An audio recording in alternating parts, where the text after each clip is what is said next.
اللہ نے فرمایا ڈرو نہیں میں تمہارے ساتھ ہوں، سن بھی رہا ہوں اور دیکھ بھی رہا ہوں۔ ٹوٹے ہوئے لوگ جب کسی سے جڑتے ہیں تو بہت مخلص ہوتے ہیں۔ بے شک اللہ سب گناہ بخش دیتا ہے، بے شک وہی بخشنے والا مہربان ہے۔ بہت دور تک جانا پڑتا ہے صرف یہ جاننے کے لیے کہ نزدیک کون ہے۔ اور جب سور پھونکا جائے گا تو سب قبروں سے نکل کر اپنے رب کی طرف چل پڑیں گے۔ حضرت علی رضی اللہ تعالی عنہ نے فرمایا سب کو چھوڑ دینا لیکن اللہ کو نہ چھوڑنا، کیونکہ جب ساری دنیا منہ پھیر لیتی ہے تو اس وقت بھی اللہ آپ کے ساتھ ہوتا ہے۔ لوگوں کی سازشیں آپ کا کچھ نہیں بگاڑ سکتی۔ قرآن کہتا ہے تمہارا رب بہترین چال چلنے والا ہے۔ جو لوگ کہتے ہیں کہ سچا انسان زبان کا کڑوا ہوتا ہے، ان کو بتاؤ کہ محمد صلی اللہ علیہ وسلم سے زیادہ سچا اور میٹھے اخلاق والا کوئی نہ تھا۔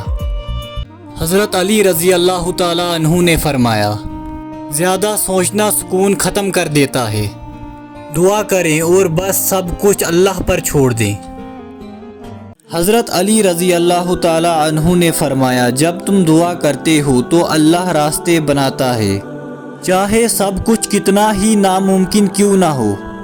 صبر، ہم جیسے لوگوں کے حصے میں ہمیشہ صبر، سمجھوتے اور دلاسے آتے ہیں۔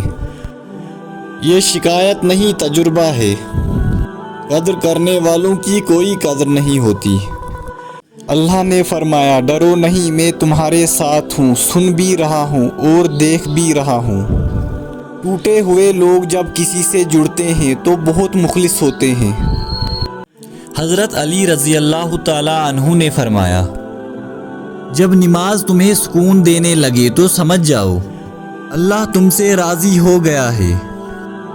خوبصورت وہی ہے جو وفادار ہے۔ ٹوٹ جائے گی تمہاری ضد کی عادت اس دن جب پتہ چلے گا کہ یاد کرنے والا اب یاد بن گیا۔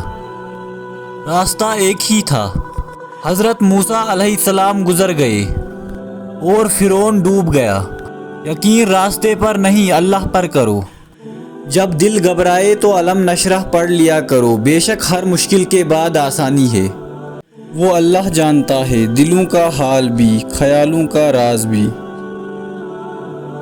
ہر شخص نہیں ہوتا ہر شخص کے قابل، ہر شخص کو اپنے لیے سوچا نہیں کرتے۔ کائنات کی سب سے مہنگی چیز احساس ہے جو دنیا کے ہر انسان کے پاس نہیں ہوتی۔